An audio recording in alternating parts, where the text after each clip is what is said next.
When I first heard about Bitcoin, it seemed just like this very stupid magic internet money. I didn't really think it was very impressive at all. And I kept reading, and within a couple hours, I became absolutely hooked. Was skeptical at first, didn't think it could possibly work, but have the skills to actually go in and look at it and convince myself that technically it was correct, that it could actually work. It was just an experiment to begin with, but I could see the potential with it. It's a fundamental innovation. That's how I think of it. Bitcoin is the most important invention, at least since the internet. Ask yourself, which is more important in your life, money or email? And I think most people will say money, so this is bigger than email. It's just incredibly novel and interesting solution to problems.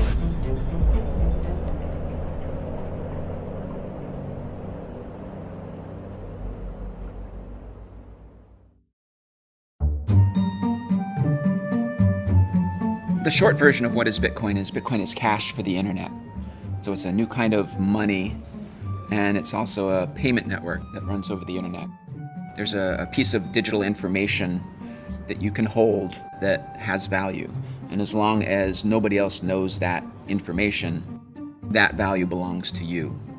This sort of technology was developed independently a few times. I think the NSA developed it in the 70s, and then academic cryptographers started putting this out later in the 90s. And it's called public key cryptography. Now, we now rely on that technology every time your phone talks to your bank, or even over maybe SMS sometimes. I mean, it's just embedded in the internet and how we talk.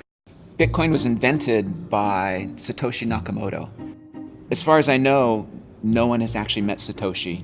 No one knows who he or she or they are. I've never talked with Satoshi, although I have communicated with him electronically via email or on online forums. Satoshi started working on Bitcoin, he says, in 2007, and it actually took him a couple of years to convince himself that he could actually create a system that would work, that would solve this problem of how do you create a money where there's no single person or organization or government in charge. He started posting to a cryptography mailing list where he described kind of at a high level how it would work and started to get feedback from people on his idea. I believe it was the beginning of 2009, he released an academic paper that described the system in detail. And he also started up Bitcoin. He actually released the code for the system and started it running. Coming from a crypto background, I mean, one of the first things I did was I read the paper. When you read the paper and you have that background, you think, this is very good. You think, there are kind of 50 things that might be wrong with a proposal like this. And I thought, this answers all those questions. I mean, I thought this is some very high quality work. So the key problem that Satoshi solved that made the whole system work was the solution to what's called the double spending problem. So if I have this digital asset that I want to give to somebody else, how do you prevent me from giving it to two different people at the same time? Because obviously if it's digital, it's easy to copy. And Satoshi came up with a brilliant system for if you try to do that, if you try to double spend and give the same Bitcoins to two different people at the same time, everybody notices, and then one or the other of those transactions is considered valid, and the other one's just ignored. So solving the double spend problem was the key technical breakthrough that made Bitcoin possible even. Bitcoin answers another question in a magical way, which is, could a bunch of people who don't trust each other all agree on when something happened so precisely that you could use it to transfer value, right? And that sounds like, who've never met each other and will never meet just by passing messages. And, the immediate answer to that is like, no way.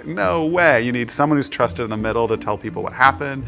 You need all these other things. So I do think it's incredible genius. He's obviously had some academic training because he wrote this academic white paper that, is in the style of a peer-reviewed academic journal article. And he's obviously a genius. I mean, not only was he able to come up with the idea, but he was able to actually implement it, actually write code that made it work. And he was a genius on a lot of different levels, which I think is really rare and fascinating, and I'd love to meet him someday.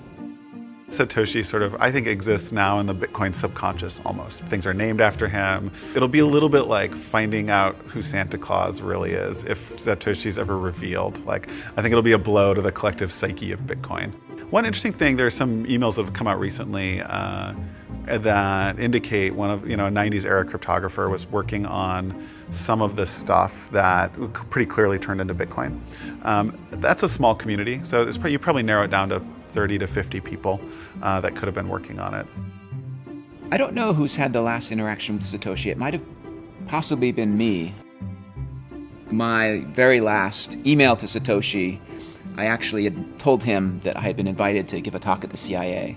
So he had already told me that he was going to step back. I don't know if me telling him that I was just going to visit the CIA was the reason I've never heard from him again, but I certainly think it didn't help.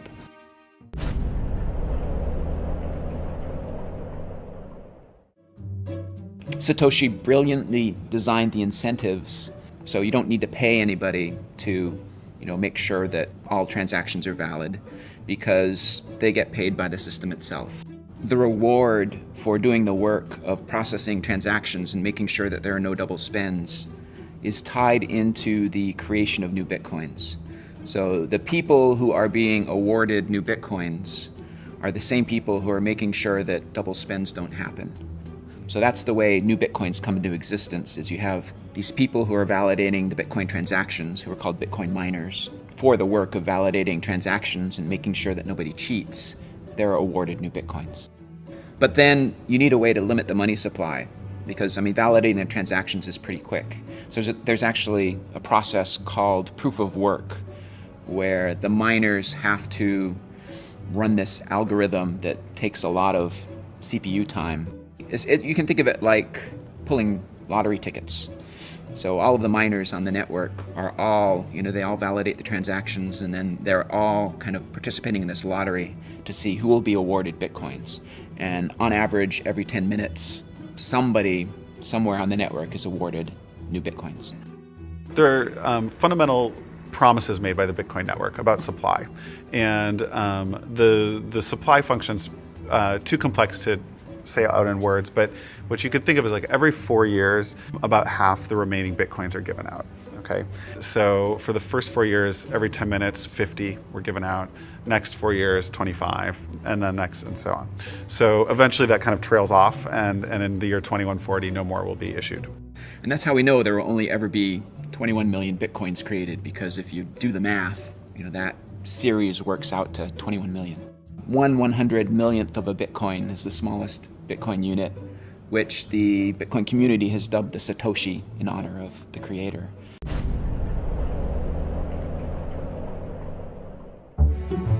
I got into it sort of the same way that a lot of the smart tech guys I know do, where they hear about it and it reminds them of something from like a science fiction novel that they read as a kid. Noch 10 Zentimeter und da hat sie aufgesetzt. You're like, oh, that's cool, but it can't exist. And then you go and you read the white paper and you're like, that makes sense. And then you look at the source code and try to find how you can break it, and you can't, right? And and then you're like, this is a real thing now. And so I've been following it, and I sort of as a hobbyist was mining just on my computer when I wasn't using it for anything else. I'm not a Bitcoin miner. I actually have, in the past, created a few Bitcoins. I ran the Bitcoin software on my laptop computer way back in, May of 2010, when not too many people knew about Bitcoin, and it was actually possible to create Bitcoins on an ordinary laptop computer. But when I did the math, I found out that, I was paying more in electricity to create the Bitcoins than the Bitcoins were worth. And so it made more sense, if I wanted to have some Bitcoins, to just buy them from somebody else, maybe somebody who lived in a place that had less expensive electricity than me. Okay, so there's a lot of altruism in the system. Very, very first miners wanted to help. Great, they think it's cool. They just think it's cool, whatever. You do a lot of things because you think they're cool. As soon as there's an exchange rate, miners are saying, like as I did in 2010, I have a lot of computers sitting around. They're already sucking power. I am happy to turn that into money. Like, who knows what I'll do with it? I can see I'm making money doing this. And that sort of spread mining. In 2010, you could mine with your home computer and make decent amount of Bitcoins, which today would be worth a lot. At the time, they weren't. So from the early days, there have been miners who use their computers to make money and love it. And then there have been speculators or people want to buy who are like, that is for wankers. Like, I'm just going to go lay my cash on the table and buy these. And I'll see what we'll do with them later. I like this plan.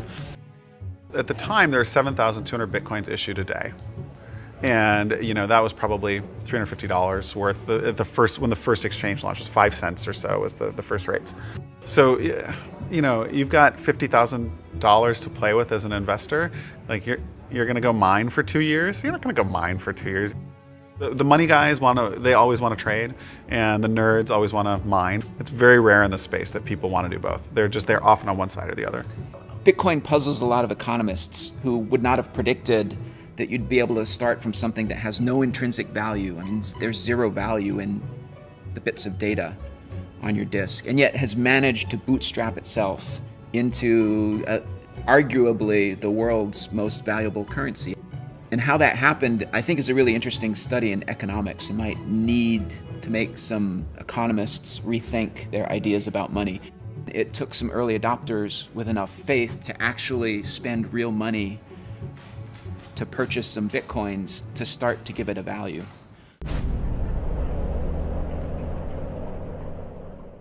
The earliest adopters, at least that I knew of, who wanted Bitcoin were people who wanted something that was completely democratized, it was completely decentralized. They wanted something that was anonymous. They wanted something that was completely outside spending in the warfare welfare state. The early adopters of Bitcoin were really attracted to it as a very hard money. I mean, Bitcoin has a fixed money supply, which appeals to a lot of people who believe that central banks creating money whenever they feel like it is a really bad idea. So I think you saw a lot of early adopters that were really attracted to Bitcoin for economic reasons. If you're non-technical and you're interested in Bitcoin, you don't like Ben Bernanke, you are worried about inflation, hyperinflation, you find fiat currency of all sorts suspect. These are the folks that are non-technical that come first. So there are really three factors that drive interest in Bitcoin. The first is its decentralized nature. The second is its anonymity, or really pseudonymity. And the third thing is its zero transaction costs. And what's interesting is that different people have been attracted to Bitcoin at different points in time by different elements of those three characteristics.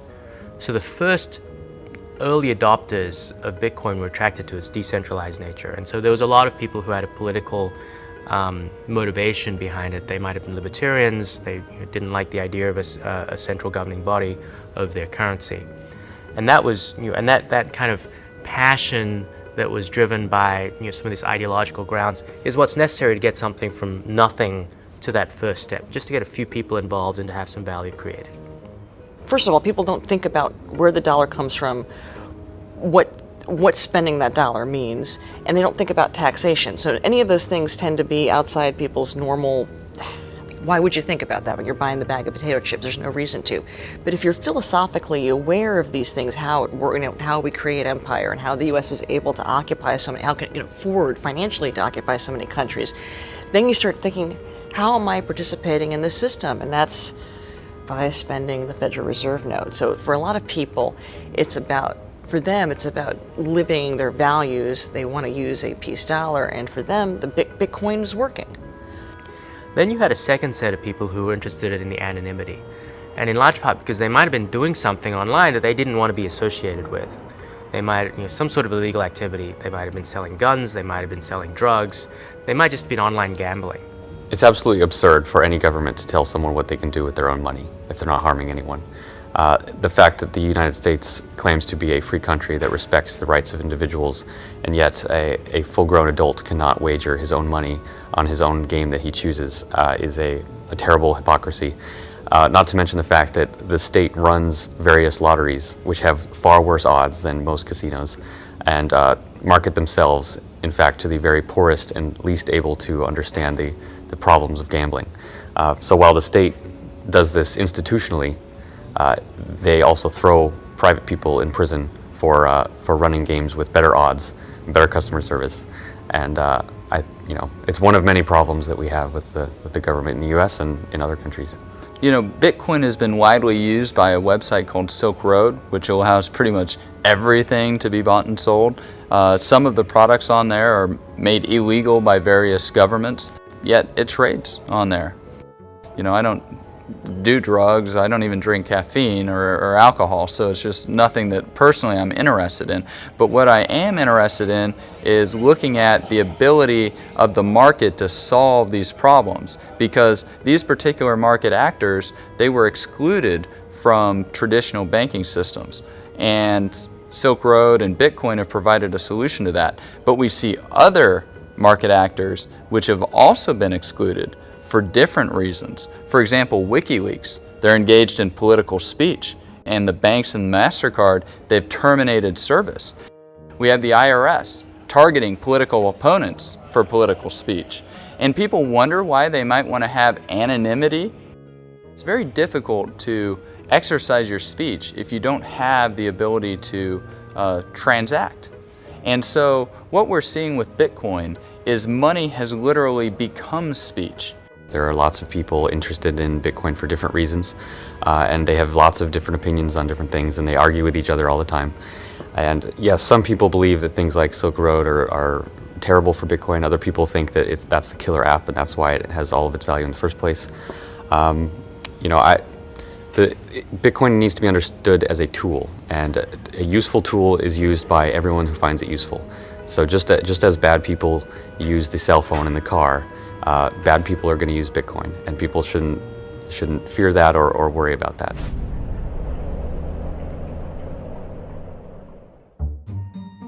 Now, the trouble with both of those groups of people is that they're just not that large. There aren't that many people who are passionate enough about their politics that they will adopt a new currency. And there aren't that many people breaking the law, you know, in wholesale ways. But it's this transition to the third characteristic that's really interesting, because zero transaction cost has an appeal to everybody. Everybody would like to save money on transaction costs. It just takes costs out of the system. And because of that, it has much, much broader appeal. But what's interesting is that, and that's why I'm interested, right? That's why I'm interested in it. I think that, you know, you've got an opportunity to revolutionize financial services, tens of billions, hundreds of billions of market cap at risk. If that comes under pressure, then it's like squeezing a balloon. Market value has to be created somewhere else, ideally in these new companies. Coinbase, generally speaking, our goal is to make it easy for the average consumer and the average merchant to use Bitcoin. I think sort of the litmus test for all this is, can I feasibly present this to someone who hasn't seen it before, even my mom, and can she reasonably use it? That's sort of what we're trying to build towards.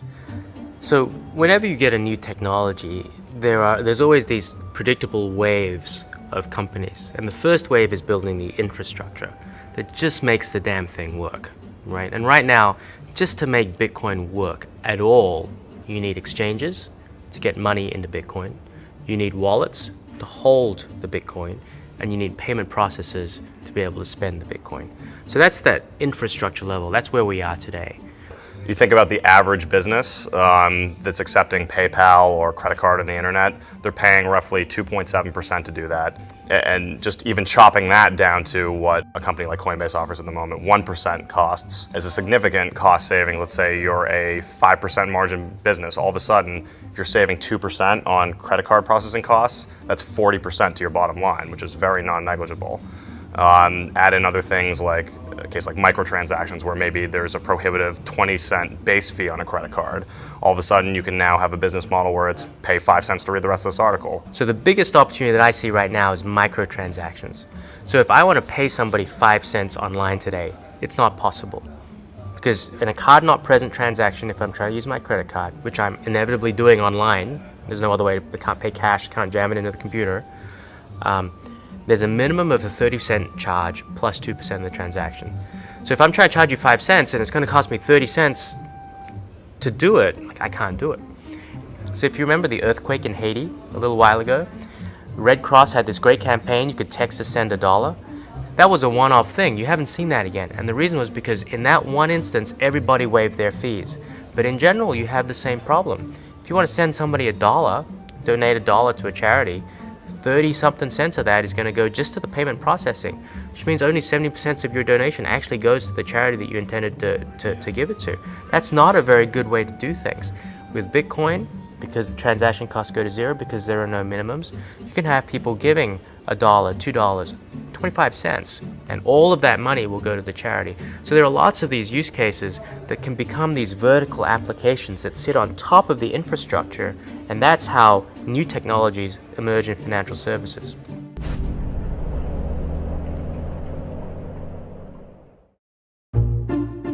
In the Bitcoin community, there's a bit of a tension between people who pine for the good old days of Bitcoin kind of being the bad boy of currency, to people who think that we need to grow up and engage with regulators and banks and the traditional finance system more.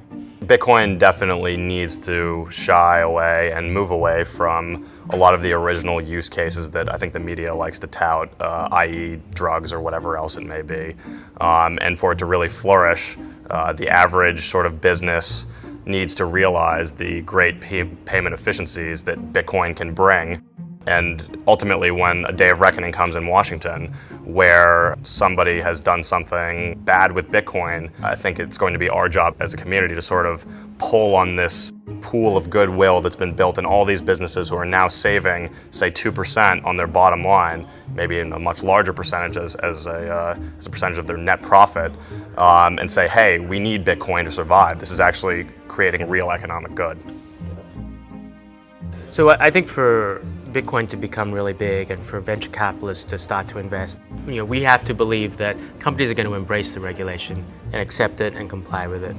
That's going to mean that anonymity is going to have to go, at least for transactions over a certain size, that there's likely to be some level of centralization, or at least these trusted counterparties emerging. So I know we have a very strong libertarian base in the Bitcoin community right now, and they're very ideologically driven. But as VCs come in and invest and bigger companies grow up, you're going to see that fade. And I think that's good because, it's not an accessible worldview for most people. And it's really not the most transformative part. The most transformative part of Bitcoin is the economic liberty it gives to people around the world. VCs are not the only source of capital, especially in the Bitcoin market. You have lots of people with lots of money who have very well aligned objectives with Bitcoin, and they can fund whatever they wish. I would say that in order for Bitcoin to go mainstream, regulation is necessary, because in order for the average consumer to feasibly feel like they can use it, they want to feel safe in some way. And part of that is understanding Bitcoin. Part of it is around federal entities. Not necessarily that Bitcoin needs a federal entity to become legitimate, but it certainly provides that sort of additional stamp of approval that would get people more comfortable with it.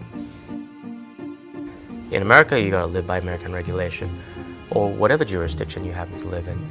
And so what we're seeing is a set of entrepreneurs who are just saying, well, look, if those are the ground rules, then we will comply with them, because the opportunity that we create by compliance is sufficiently big that the costs of compliance are worth it. And we're not actually giving up that much. Because you know what? If you guys over at FinCEN want to stop money laundering, you know what? I'm not going to make money out of money laundering. That's not my objective. I want to make money out of a whole set of legitimate use cases which are far, far bigger. And so in each case, if you can understand the objective of the regulator and you can then comply, there may be some additional costs involved, there may be some additional time involved, but it allows you to go after a much, much bigger market. Anything that has to do with money, the United States government is going to try to regulate it. You can't ask a lion not to tear up its prey. That's what the United States government does to the consumer, to the citizen, to the human being, is, literally steal and tear from it. So it's inevitable that, they're going to try to regulate Bitcoin.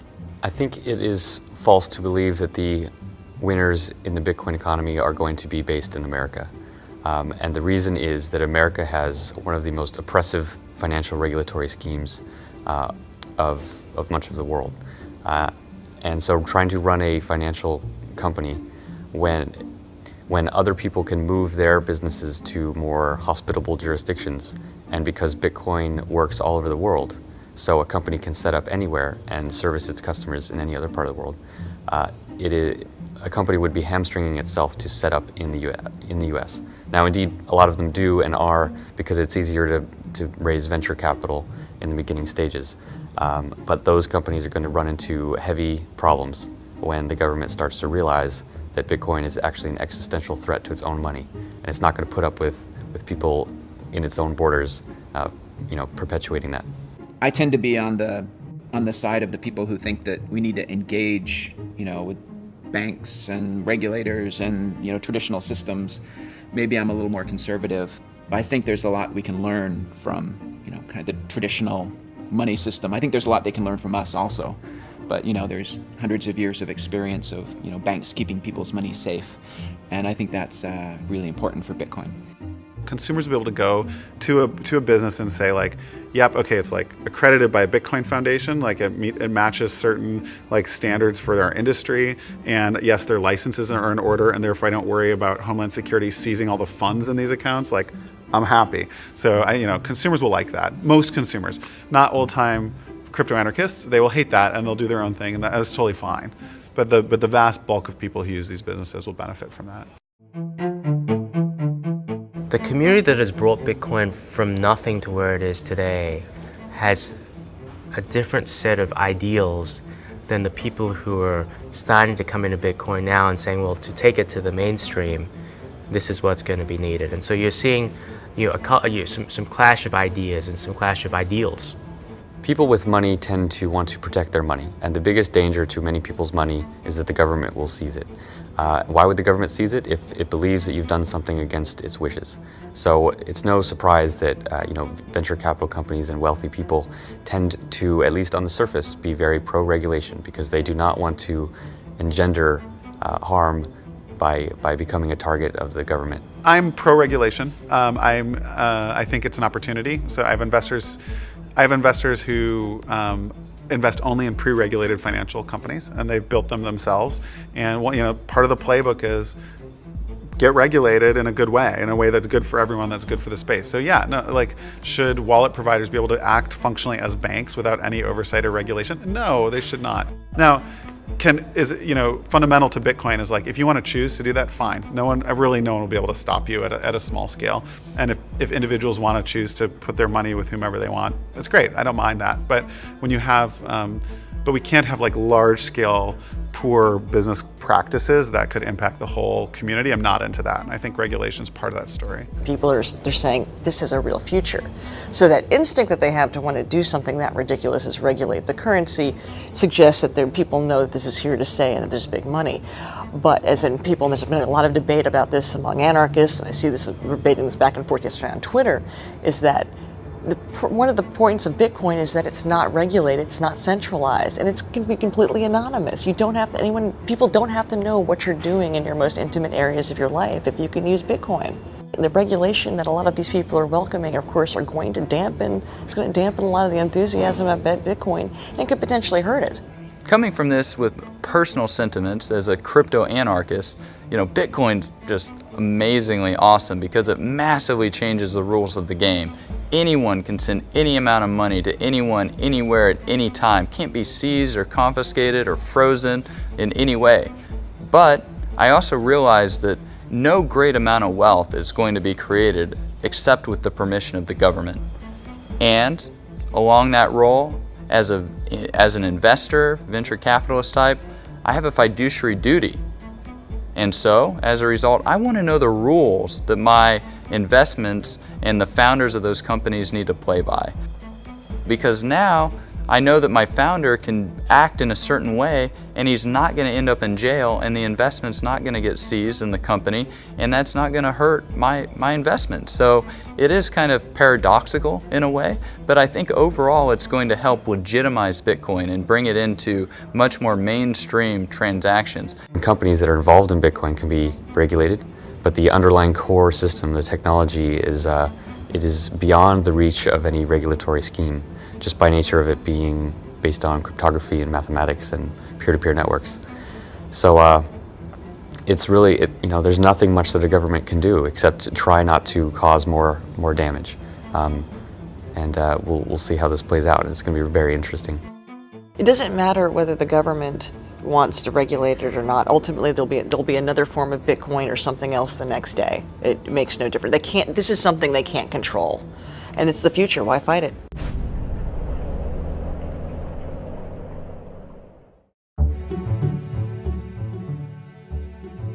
There are a lot of different ways Bitcoin could succeed. I mean, my job as the core developer is to kind of concentrate on the core code and make sure the Bitcoin network keeps reliably processing transactions. And then to kind of be agnostic about how Bitcoin succeeds. In 10 years, Bitcoin is likely to be gone simply because most things that are new tend to fail. So everyone who gets into this needs to understand that it could just disappear tomorrow and go away. But with that realization, if it has not fallen apart and it actually continues to work and continues to grow, it will have taken over much of the world's financial system. It will have changed everything about the way people move money, how they hold money, how they perceive value, what their relationships are with their government and with merchants and with each other. There's going to be amazing new ways that people use money that people can't even imagine now, just as when the internet came out, people couldn't imagine all the different things that people do.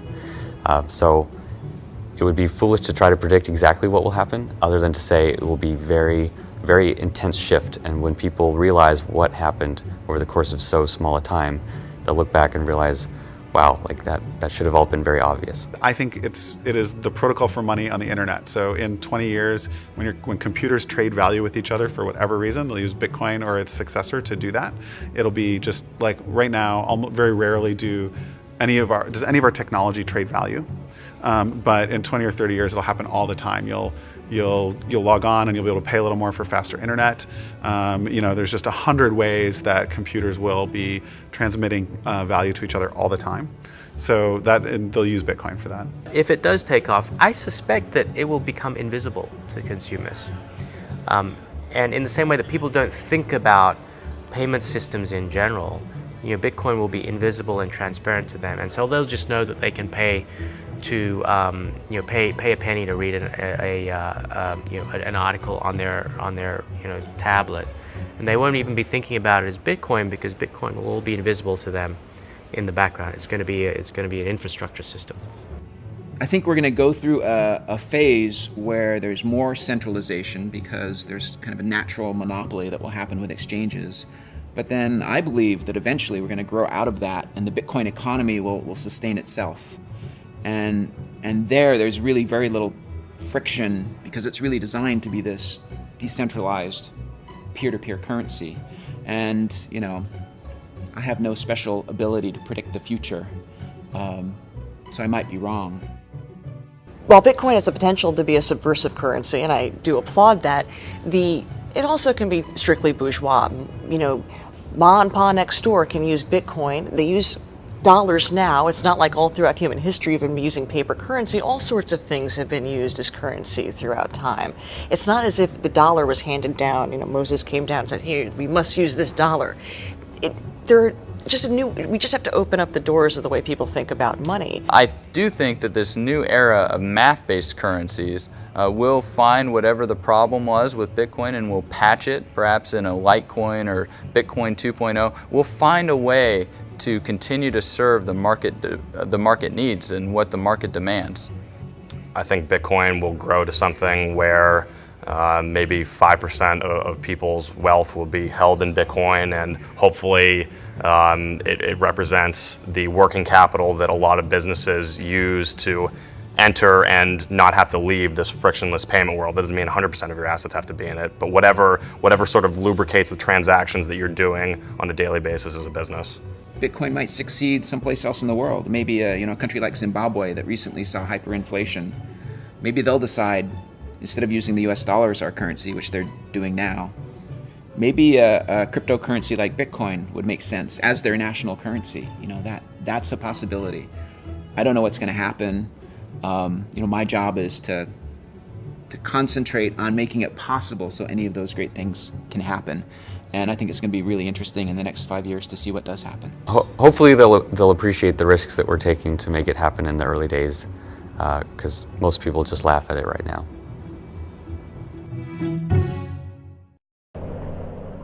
Camera, right? Okay. Gavin, you won't look at the camera. Okay. There you go. Yeah, we're in AA leagues. Yeah. I call myself an anarchist if I'm forced to put a label on it. I just don't find that's entirely helpful in communicating some of these ideas to normal people. Yeah, I think America reached its peak probably in 2000, and it's been in decline since then.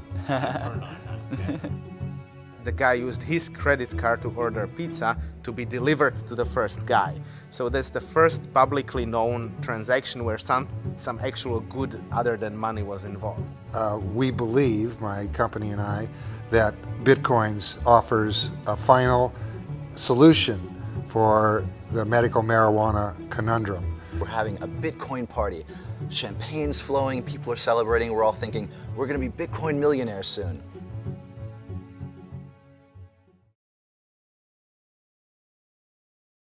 Half the remaining Bitcoins are given out, okay? So for the first 4 years, every 10 minutes, 50 were given out. Next 4 years, 25, and then next, and so on. So eventually that kind of trails off, and in the year 2140, no more will be issued. And that's how we know there will only ever be 21 million Bitcoins created, because if you do the math, that series works out to 21 million.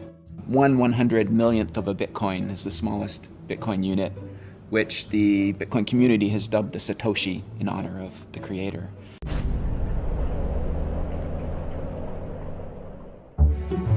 I got into it sort of the same way that a lot of the smart tech guys I know do, where they hear about it and it reminds them of something from like a science fiction novel that they read as a kid. Noch 10 Zentimeter und da hat sie aufgesetzt. You're like, oh, that's cool, but it can't exist. And then you go and you read the white paper and you're like, that makes sense. And then you look at the source code and try to find how you can break it, and you can't, right? And and then you're like, this is a real thing now. And so I've been following it. I sort of as a hobbyist was mining just on my computer when I wasn't using it for anything else. I'm not a Bitcoin miner.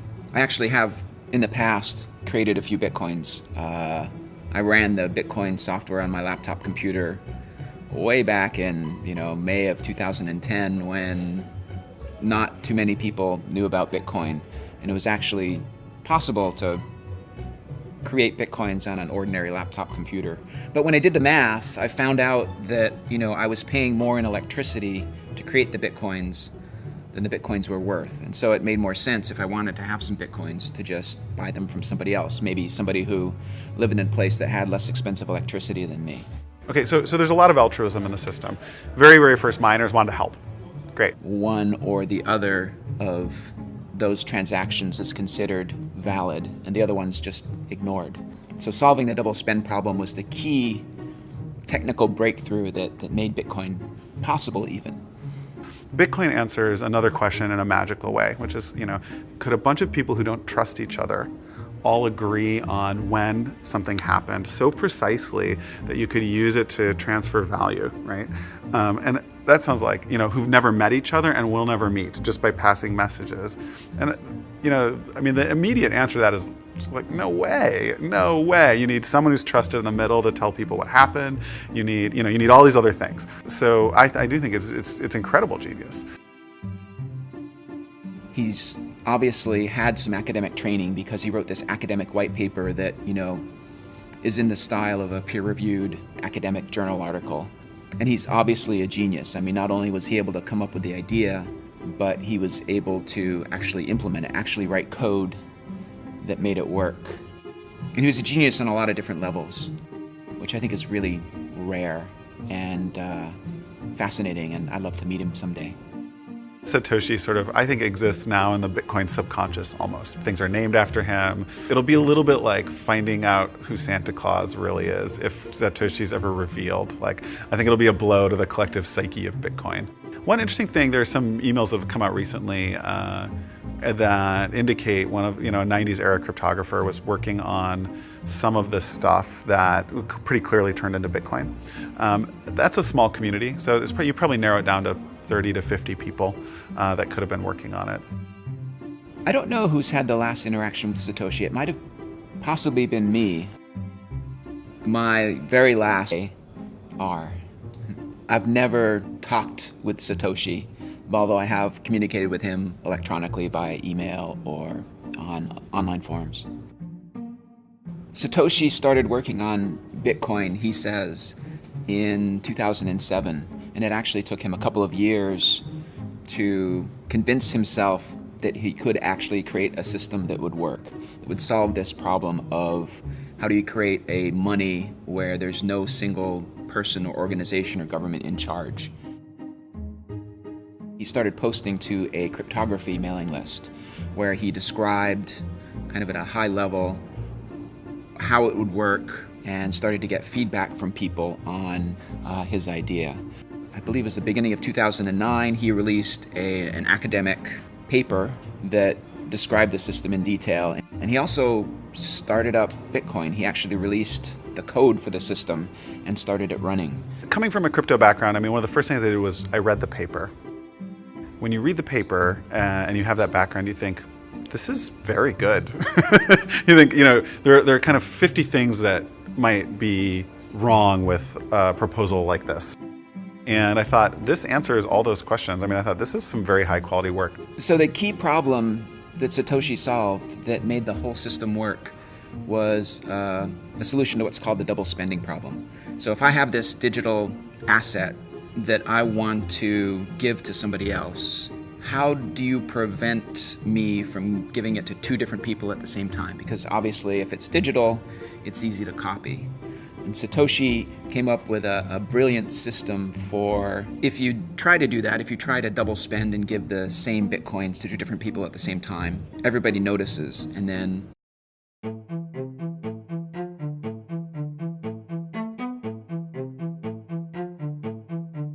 When I first heard about Bitcoin, it seemed just like this very stupid magic internet money. I didn't really think it was very impressive at all. And I kept reading, and within a couple hours, I became absolutely hooked. Was skeptical at first, didn't think it could possibly work, but have the skills to actually go in and look at it and convince myself that technically it was correct, that it could actually work. It was just an experiment to begin with, but I could see the potential with it. It's a fundamental innovation. That's how I think of it. Bitcoin is the most important invention, at least since the internet. Ask yourself, which is more important in your life, money or email? And I think most people will say money, so this is bigger than email. It's just incredibly novel and interesting solution to problems.